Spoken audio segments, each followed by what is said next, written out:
मग ते सुद्धा अजून कशी काय नाही मिळाली? म्हणजे सुरू कधी झाले?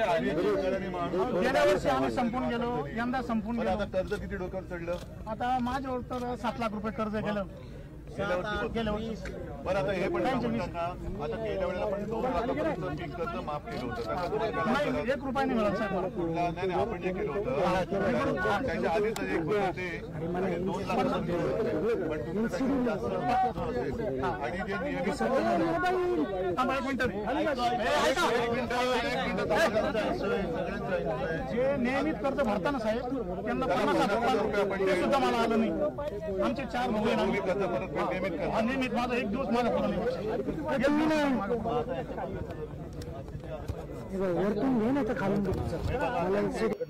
नाही. आधी तर उद्धवजींचं मनापासून स्वागत की त्यांनी दौरा केलेला आहे. शेतकऱ्यांच्या बांधावरती आज गेलेले आहेत.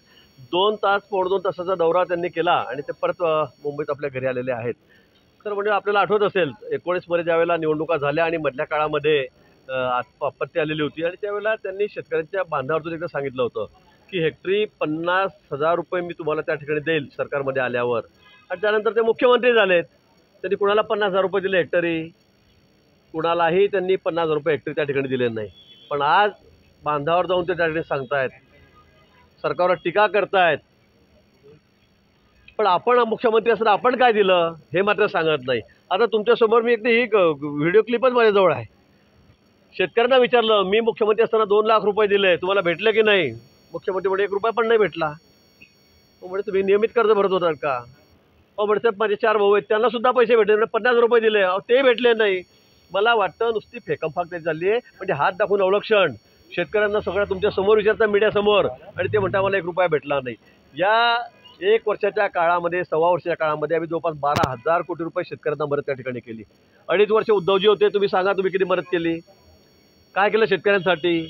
शेतकऱ्यांसाठीच नाही तर कोरोनाच्या काळामध्ये आपण घराबाहेर पडले नाही. पर्यटन म्हणून फक्त गाडी पुण्यापर्यंत पंढरपूरपर्यंत घेऊन फिरलात. मंत्रालयाची पायरी 1 दिवस चढला नाहीत आणि आता तुम्हाला एवढा कळवळा आला आहे. मला वाटतं एवढा कळवळा जर आपल्याला त्यावेळी आला असता तर आपल्यावर आज हे दिवस आले नसते. फार ते उशिरा सुरू झाले. दुष्काळ 1 महिन्यापासून सुरू होता आणि आता पाऊस पडल्यानंतर ते दुष्काळाच्या बाबतीमध्ये सावट कसं? महिन्याभरापासून शासनाच्या स्तरावर शेतकऱ्यांकडनं टाहो फोडला जात होता. आज जळगाव जिल्ह्याच्या बाबतीमध्ये मी एक आढावा घेतला. आत्ता कालवा पाणी वाटपाच्या बाबतीमध्ये येणाऱ्या काळामध्ये पिण्याच्या पाण्याच्या बाबतीमध्ये निर्णय घेण्याच्या दृष्टिकोनातून आत्ताच आमची एक बैठक आहे. जळगाव जिल्ह्यातल्या फर्स्ट ट्रिगरमधल्या रावेर तालुक्यामधला भाग काही सोडला, रावेर तालुका जर का सोडला तर संपूर्ण जळगाव जिल्ह्याला फर्स्ट ट्रिगरमध्ये येणाऱ्या काळामध्ये आपल्याला शेतकऱ्याला न्याय देता येऊ शकतो. हा 1 महिन्यापासून चालणारा जो दुष्काळ होता, उद्धव ठाकरे साहेबांना पाऊस पडल्यानंतर त्या ठिकाणी जावं असं वाटतं. यापूर्वी 2.5 वर्ष मुख्यमंत्री असताना या गोष्टी काही त्यांना सुचल्या नाही. परंतु आत्ता दुष्काळाचं सावट कुठेतरी पाऊस कमी झाल्यानंतर कमी होताना आपल्याला दिसतं आहे. पिण्याच्या पाण्याची समस्या कुठेतरी कमी होताना आपल्याला दिसते. त्यावेळी त्यांनी गेल्यानंतर त्याला त्या गोष्टीला काही अर्थ राहत नाही. दादा त्यांनी बोलताना